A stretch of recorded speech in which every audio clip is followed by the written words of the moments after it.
آپ سے یہی عرض کرتے ہیں کہ رزق حلال کے ذریعے اپنے پیٹ کو بھرنا اور حرام سے خود کو بھی اور اپنے بچوں کو اور خاندان محفوظ کرنا۔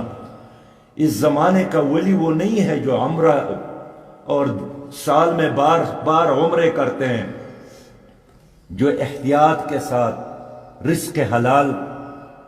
امام ابو حنیفہ کے بارے میں عرض کروں رحمت اللہ علیہ، ان کے گاؤں میں کسی نے بکری چوری کی، معلوم ہوا کہ بکری کی چوری ہو گئی ہے۔ پوچھا اس نے کہ بکری کی عمر کتنی ہے؟ بتایا گیا کہ 7 سال اس کی عمر ہے۔ 7 سال اس نے بکری کا گوشت نہیں کھایا کہ ایسا نہ ہو کہ وہ چوری کا گوشت کہیں میرے منہ میں وہ نوالا آ جائے۔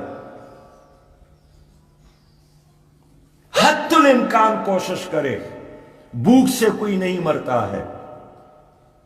انسان ہلاک ہو جاتا ہے حرام کھانے سے، اس کے عبادت میں اثر نہیں ہوتا، ان کی گفتگو میں اثر نہیں ہوتا، ان کی آنکھوں میں بصیرت ختم ہوتی ہے، ان کے قدموں میں استقامت نہیں ہوتی ہے، ان کے فیصلوں میں۔ اس لیے رزق حلال کا اہتمام کرنا، اور رزق حلال کمانا بھی عبادت ہے، بچوں کو کھلانا بھی عبادت ہے۔ بہترین نوالا تو وہ ہے جو انسان اپنے ہاتھ سے اپنی عورت، اپنی بیوی، اہلیہ کی منہ میں ڈالے۔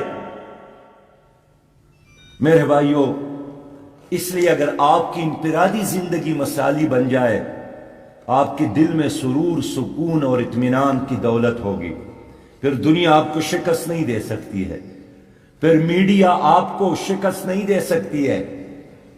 یہ جو کمزور دل اور کمزور عقیدے کے لوگ ہوتے ہیں، وہ کسی لہر کا بلکہ ایک جھونکے کا مقابلہ بھی نہیں کر سکتے ہیں۔ تو اپنے انفرادی معاملات کو بہتر بنانے کی کوشش کرے، اور پھر اس معاشرے میں ایک بہترین انسان بننا، ایک شجر سایہ دار کی طرح، ایک شجر ثمربار کی طرح۔ خوبصورت بات کی ہے حضرت خدیجہ رضی اللہ تعالیٰ عنہا نے۔ حضور صلی اللہ علیہ وسلم نے فرمایا کہ زملونی، مجھے خوف ہے، مجھ پر کمبل ڈالو۔ اس نے فرمایا فواللہ لا یخزیک اللہ ابدا، کبھی بھی اللہ تعالیٰ آپ کو نامراد نہیں کرے گا۔ انک لتصل الرحم، رشتہ داروں کا خیال رکھتے ہیں۔ وتصدق الحدیث، ہمیشہ سچ بولتے ہیں۔ وتحمل الکل، لوگوں کا بوجھ اٹھاتے ہیں۔ وتکسب المعدوم، لوگوں کے لیے روزگار تلاش کرتے ہیں، مسائل حل کرتے ہیں۔ وتقری الضیف، مہمانداری کرتے ہیں۔ وتعین علی نوائب الحق، اور جب کوئی حق پر ہوتا ہے آپ اس کا ساتھ دیتے ہیں۔ اپنے رشتہ داروں کا خیال رکھیں۔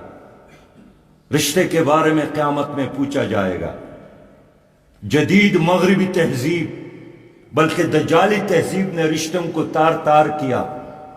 بچوں اور والدین، ماں اور بیٹی، باپ اور بیٹا، نانا اور نانی، دادا اور دادی، خالہ اور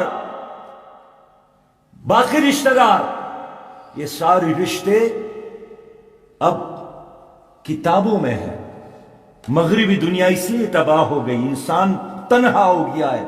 ان رشتوں کو مضبوط کرنا ہے، ہمیشہ سچ بولنا ہے، لوگوں کا بوجھ اٹھانا ہے، لوگوں کے لیے ضروریات پورا کرنے کا انتظام کرنا ہے، مہمانداری۔ وتعین علی نوائب الحق، اور پھر حق پر ڈٹنا، جب کوئی حق پر ہوتا ہے اس کا ساتھ دینا۔